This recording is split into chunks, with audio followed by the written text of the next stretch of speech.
Hey listeners, Jonathan here. I just wanted to give you a heads up that in this conversation, we had some technical difficulties with my mic and fortunately treated our backup mic as best as possible for you. Even though the quality of the audio may not be as before, the quality of the conversation is excellent.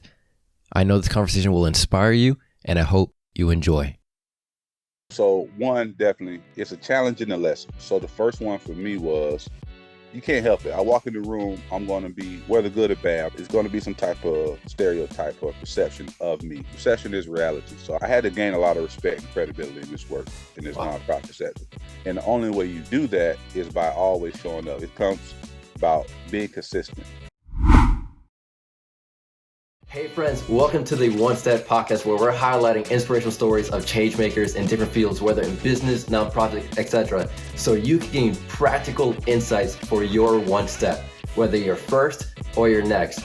And today we have the honor of having a native of Delray Beach who's been occupying and building the community, empowering the youth, and so much more through his nonprofit EJS project.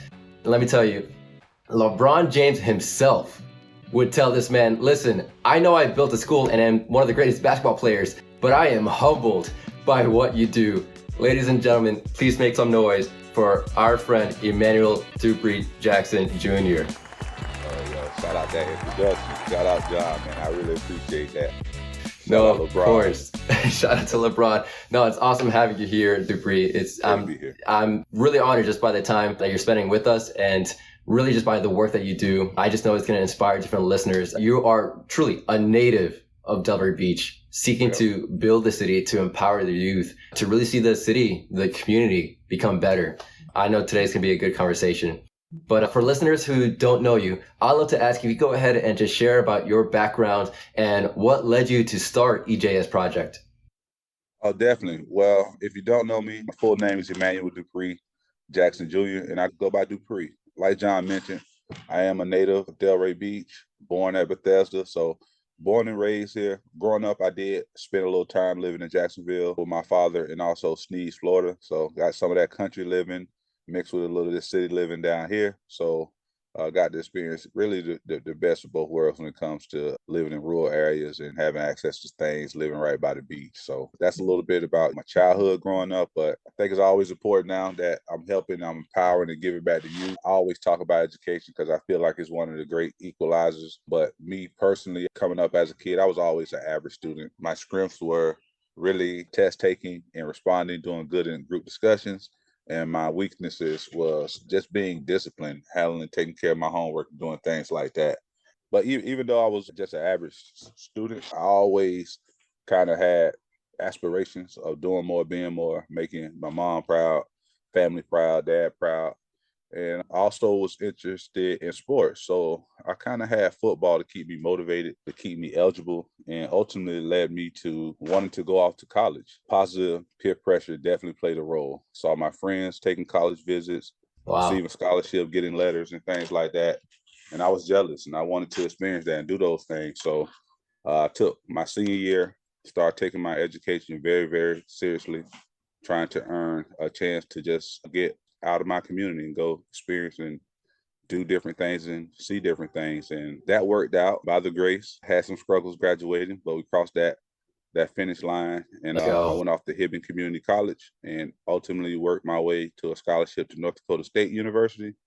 And I transferred my last year and played for the University of Minnesota Duluth. So I was a college athlete. And once I returned home, this was Christmas break, 2006. So that New Year's would have been 2007. I guess when I came home, I just started looking around at the community, what we were up against, what resources were available, especially thinking about like the kids, what alternatives did they have? If they weren't going to be doing X, what could we offer to distract them or drive them away from doing that?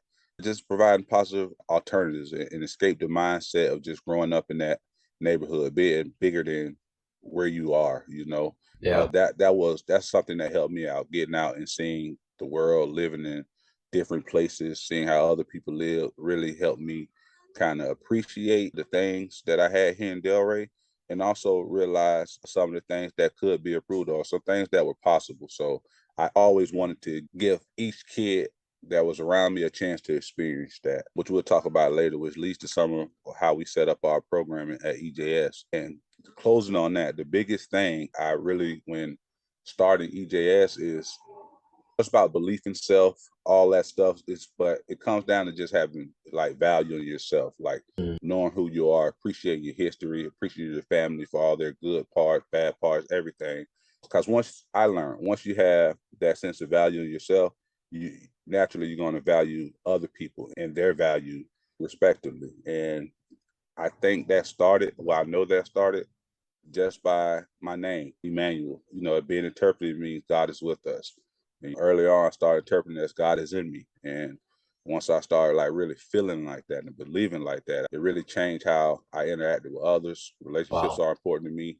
How I make people feel, how people feel when they're around me is always important to me because I always see greatness and value in everyone. So that's just naturally who I am. So it's been a natural fit. That's amazing. That's such a powerful story. One thing I want to highlight within that is you mentioned how you've had positive peer pressure. I think that's the first time I've ever heard peer pressure put in a positive context. And just you just highlighting the fact how it led you to strive for more, to strive to be better, to reach for higher goals. I think we could both agree that our environment plays a big role in our development and our path. But I also love how you just highlight that us being self-aware, learning to become more self-aware, learning to value ourselves and what's within us can overpower even our environment. That our environment doesn't have to have the final say, that no matter what our culture might be telling us, that we could strive for more. And you're a living example of that. You strive to contribute back into your community, empowering others to walk in a similar path, to walk their own path in a greater light. Absolutely, man. Yeah, it's important. Yeah. As far as EJS project, tell us about the humble beginnings. Tell us a story about what was it like building the nonprofit, some of the wins, the impact that you've been able to have, and even some of the challenges that you've had to overcome while building it. All right, so what I'm gonna do, because I'm long-winded and this is a heck of a story to tell, and I love Yeah, sharing it. So go for I'm it. gonna try to give you a nice summary, and then I'll leave it up for you to ask follow-up questions. And Yeah. I'll dig a little deeper. But really, it started as a kitchen table level nonprofit. The real start happened. I had began kind of like what you mentioned pre-interview when you and I were talking, John. You spoke a little bit about just getting started, do something, just showing up, just taking action. And that's actually one of our slogans, always been about that action. Mm. That was always one of my thought processes. Do something, help where you can. And doing something and helping where I can. I was working with an organization, a couple brothers, all of us was around the same age at the time, 27, 28. I think the oldest 29, none of us 30. And we just wanted to get back to our community. So we start training kids and doing things like that. And by doing that for a few years, you start meeting people, networking. People start taking notice. And then one of the people I met was a accountant, a CPA. And we scheduled a meeting just to talk simply about a fundraiser I wanted to do so we can do more stuff as far as helping the kids free of charge. And he believed in the thoughts I had, the vision I had, and the approach. And he even used words like, I work with a lot of nonprofits, a lot of organizations, whether I partner with them, do their accounting, or support them. And I tell you, I think what you bring is different and is needed. Wow. Doing work in communities from someone who once needed these same services is priceless. And that stuck with me. I believed him.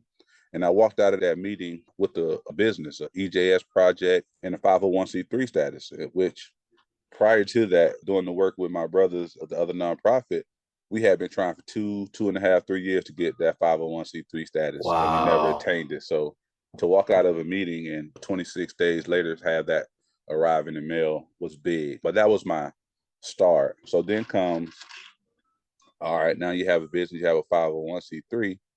What are you going to do with it? So I was always that person in my community on weekends or whenever I'm in the neighborhood, just asking kids, what you doing this weekend? You want to meet me? And we'll go do some painting, whether it's Habitat for Humanity. We'll sign up for Rock the Block with the city of Delray, whatever it is. We'll just sign up to volunteer. And the deal is y'all come meet me. We work hard. And after I treat y'all to a nice lunch. So that was kind of how it started. But the very first like official trip up under the EJS business was an NFL experience trip we took out to Tampa. And that was unique just because I was invited by Tampa Bay Buccaneers Hall of Fame football player Warren Sapp to come out to watch a game because we had knew each other from coaching. So I told him I was starting a nonprofit. It's like, hey man, you want a field trip? I'll take you out to the game. That's I amazing. had a mentor like, okay, this is a great chance to, all right, yeah, it's a football game, but how are you gonna like feed your mission when it comes to building and empower tomorrow's leaders? Yeah. How do you make this look? And so we turned it into an NFL career experience trip. So I reached out to the organization in Tampa. They were so hospitable. They provided people from the maintenance, the lawn crew, stadium operator, security guards, coaches, trainers, you name it, camera people, a lot of people to meet with our kids to talk about all the different careers and possible careers, what it takes to actually run a game on a Sunday.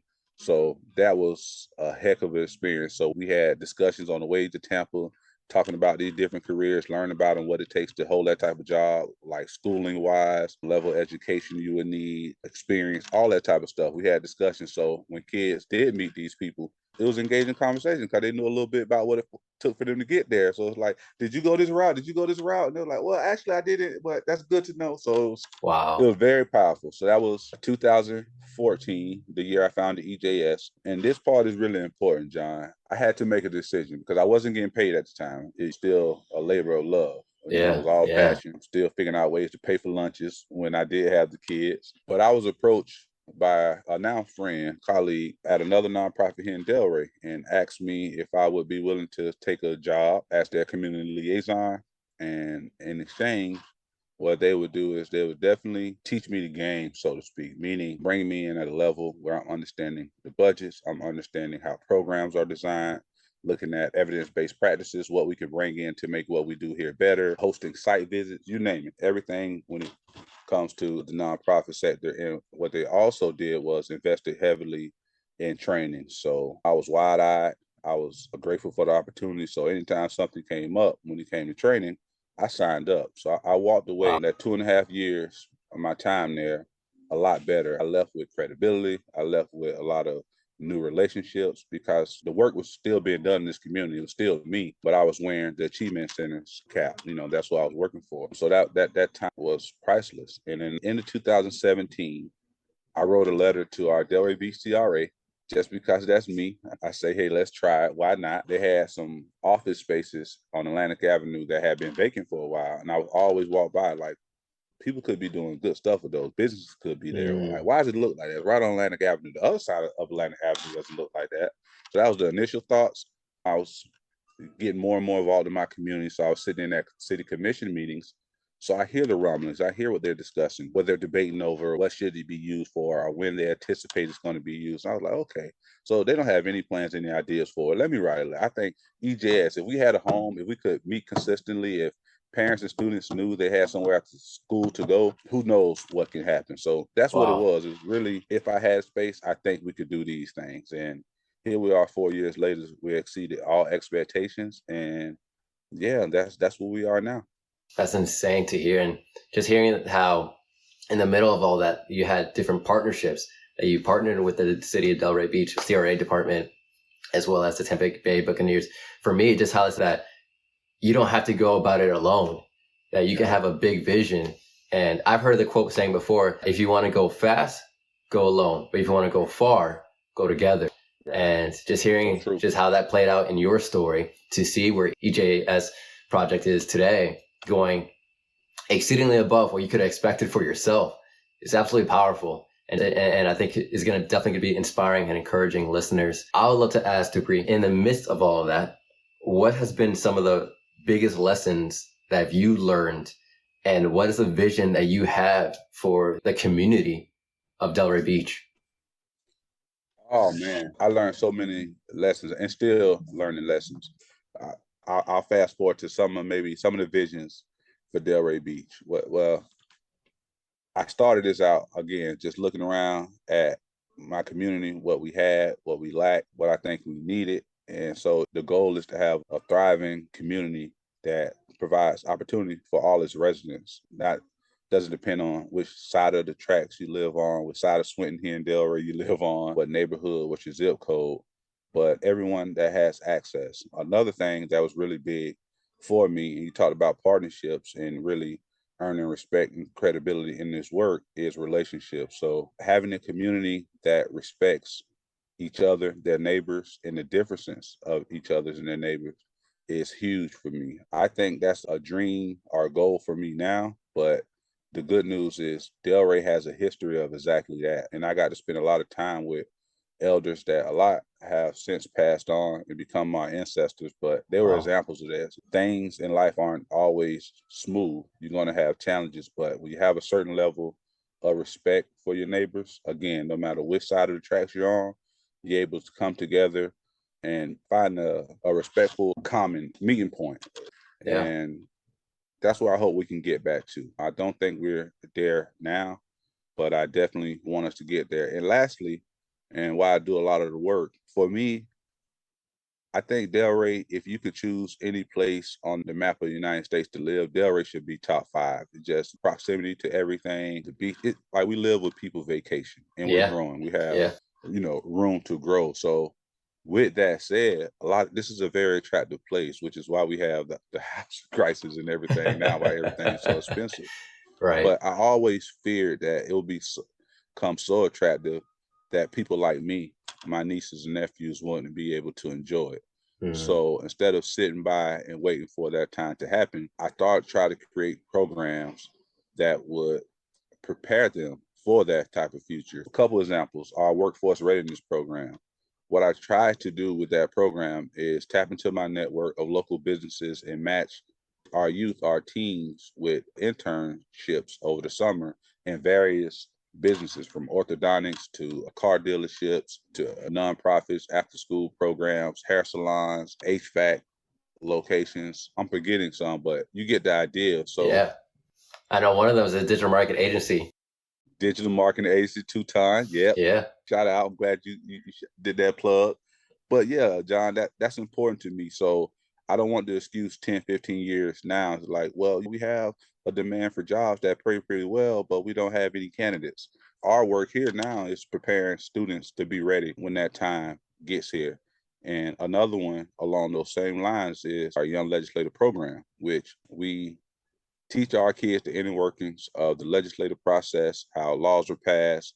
And the biggest part is the people who are sitting in those positions to help pass laws or advocate to move towards policy change. So introducing them to their local elected officials, countywide elected officials, state, and now up to their federal representation. That serves a couple purposes. Also, first, getting them familiar, recognizing who represents them, and also hopefully they can potentially see themselves in that role. It doesn't look like a certain level of education, a certain background. What it looks like is someone who's passionate about the work, who's for the people and wants to see change. And that could be anyone that's enrolled to EJS. So when you talk about vision of Delray, I have a huge vision, huge game plan. That's a big part of my work. But those are a couple bullets that I'll start with. That's absolutely a huge goal and a big vision to pursue. But I love the fact that it started with humble beginnings, continued to develop and grow, and that vision is carrying you into what's next. I know without a doubt the best is absolutely ahead of EJS projects. Yeah. Oh, and within that, kind of going back to the question as well, within that whole journey, what would you say are 1 to 2 big lessons that you've learned along the way? So one, definitely, it's a challenge and a lesson. So the first one for me was being someone that comes, you can't help it. I walk in the room, I'm going to be, whether good or bad, it's going to be some type of stereotype or perception of me. And I think the more you learn about me and where I'm from, and I'm proud, I shout about my history or my story. I just love every good, bad part about it. Yeah. But how that looks, because perception is reality. So I had to gain a lot of respect and credibility in this work, in this nonprofit sector. And the only way you do that is by always showing up. It comes about being consistent. So little things, and I always try to tell my students and our staff, when EJS shows up, I want us to be there, not just on time, but if we can early, work hard while we're there, definitely be polite. Even if we're volunteering, working on the house, like we are going out to provide a service to help someone and paint and beautify their home. So to come out and kids have an attitude like their mom made them come, or any little thing like that, is not acceptable, because we are in a position where we're serving, and we're serving from the heart. So little things like that are big things that kind of now EJS has a reputation for exactly that, being about that action, showing up when they're there, they work hard, they contribute. So we get a lot of phone calls, but yeah, that's one challenge, just earning credibility, being consistent, and being true to your vision. I would say that. It's absolutely powerful. Before we get back to the conversation, did you know that right now in 2022, in a time when cryptocurrency, space travel, and self-driving cars are a reality, nearly 1 in 10 people still lack access to clean water? People who live without clean water can spend hours trying to find it, and the water they do find is often contaminated, making their entire family sick or worse, leading to death. Well, I'm looking to change that. This November 6th, I'm running the New York Marathon fundraising for Charity Water. Since 2006, Charity Water has funded community-owned water projects in 29 countries, providing clean, safe water for nearly 15 million people, and proven each project with photos and GPS coordinates. Consider joining me in supporting Charity Water today. This is one step we can take together in creating change and transforming communities. Whether you donate once specifically to my fundraiser and or choose to join their monthly giving community, The Spring, which I'm a part of, 100% of your donation will directly help bringing clean and safe water to families in need. Visit onesteppodcast.com/charitywater to learn more. Again, that's onesteppodcast.com/charitywater. I actually recently had an interview with a lead pastor of a church out in Tampa who's been planted in Tampa for a little over 20 years and really involved as far as the development of Tampa from a very transient city into one that's on demand, similar to what we experience here in South Florida and Delray Beach, and just some of the challenges that came with it. He was sharing as well. Great things and great challenges. And so I know even here in South Florida and Delray Beach, especially trying to build within the urban context, it comes with its challenges. I know it's definitely not all easy. And yet I love how you're willing to step into that, to say, hey, you know what? This is not going to scare me. I'm from here. I can understand it. Even though I may not have all the answers or all the resources that I would love, I'm still going to do something about it. Yep. I would imagine even within that, there were probably moments where you might have wanted to give up, where you thought, I probably want to throw in the towel, none of this is working and so forth. One question I would love to ask for, especially for listeners who might be doubting their initiative, thinking, you know what, this is not turning out how I hope for it to be. I might as well just throw in the towel. In light of your story, what is one step that you would encourage them to take? In so many words, you kind of answered it. When I get into those points, and sometimes they could be 2-3 times a day, how busy things are nowadays, but it's always important to remember your why. Like, why did you start? Anybody, if you start there, the root of that is going to be being fed up.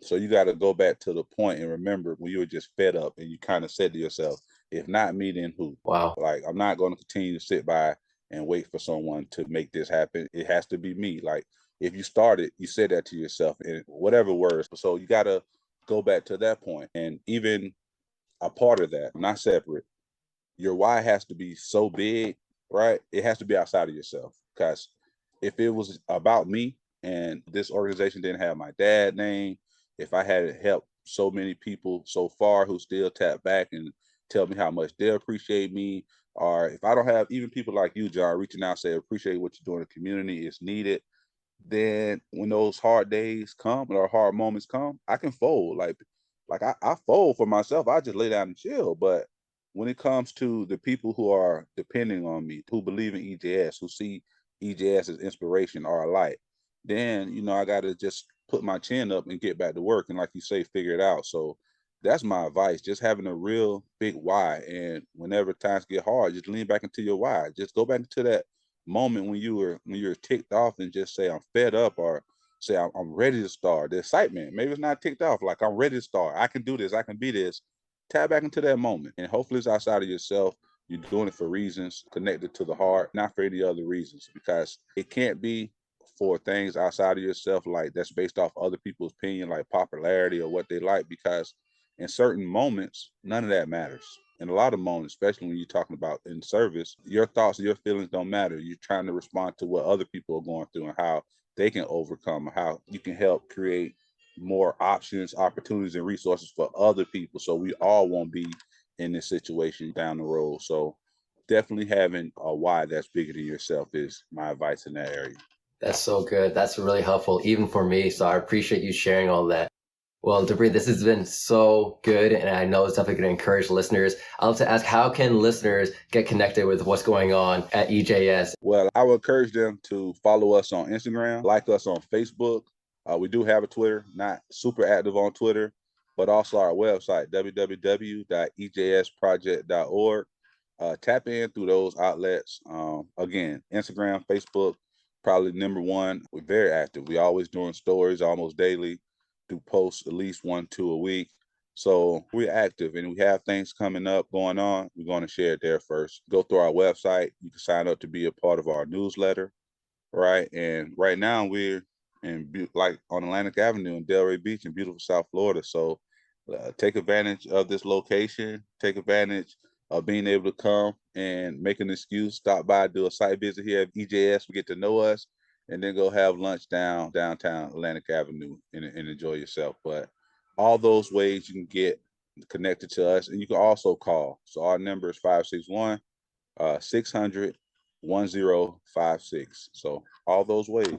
That's so good. Thank you so much for that, Dupree. It's been an amazing conversation. I'm really excited. As I mentioned before, I really do believe the best days are ahead for AJ's project and even for your own life and what's happening here in the community of Delray Beach. And so I'm really looking forward to the impact we're going to be making together.